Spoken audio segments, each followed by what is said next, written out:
இது இயேசு கிறிஸ்துவுக்குள் பிரியமான என் சகோதர சகோதரிகளே, உங்கள் அனைவரையும் இந்த நிமிட நச்சரிக்கை இயேசுவின் நாமத்தில் அன்போடு அழைக்கிறேன். ஆண்டவரின் விண்ணேற்றம். ஆண்டவருடைய விண்ணேற்றத்தை இந்த நாட்களிலே திரு அவையானது பெருவிழாவாக கொண்டாடுகிறது.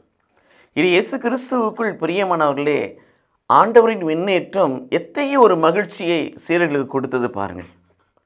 ஆண்டவர் விண்ணேற்றம் அடைகின்ற பொழுது அவர்களை பார்த்து சொன்னார், நீங்கள் என் சாட்சிகளாக இருப்பீர்கள் என்று சொன்னார். உன்னதத்திலிருந்து வருகிற வல்லமையினால் நீங்கள் ஆட்கொள்ளப்படுவீர்கள் என்று சொன்னார். உன்னதத்திலிருந்து வருகிற வல்லமையை பெருமறை இந்த எருசலேம் நகரிலே தங்கி காத்திருங்கள் என்று சொன்னார். அவர் மேலே செல்லுகின்ற பொழுது கைகளை உயர்த்தி அவர்களை ஆசீர்வதித்தார்.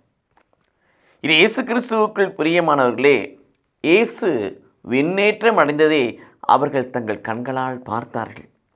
எல்லாவற்றுக்கும் மேலாக இத்தகைய நிகழ்வு நடக்கின்ற பொழுது அவர்கள் செய்த காரியம், அவரை வணங்கிவிட்டு பெருமகிழ்ச்சியோடு எருசலேம் திரும்பி வந்த அவர்கள் எப்பொழுதும் கடவுளை போற்றி ஆர்ப்பரித்து வாழ்ந்து வந்தார்கள்.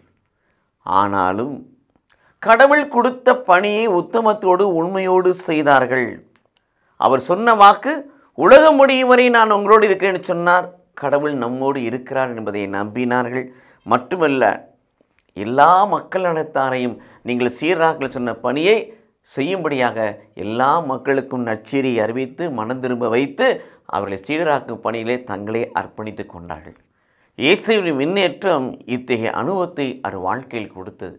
இது இயேசு கிறிஸ்துவுக்குள் பிரியமானவர்களே, உங்களுக்காக எனக்காக மரித்து உயிர்த்து முன்னேற்றமடைந்த இயேசு இத்தகைய பணியை நாம் செய்யும்படியாக, இத்தகைய பணியில் நம்மை ஈடுபடுத்தி கொள்ளும்படியாக இருக்க வேண்டும் என்று கடவுள் விரும்புகிறார். ஆகவே தான் துணையாளராகிய தூய ஆவியானவரை நம்பிக்கையின் வழியாக பெற்றுக்கொண்டு சீடத்துவ பணியை நாமும் செய்து அனைவரை சீராக்கப்பட்டு நம்மை ஈடுபடுத்தி கொள்ளும்படியாக இந்த நாட்டில் நம்ம ஒரு பெயர் சொல்லி அழைக்கிறார்.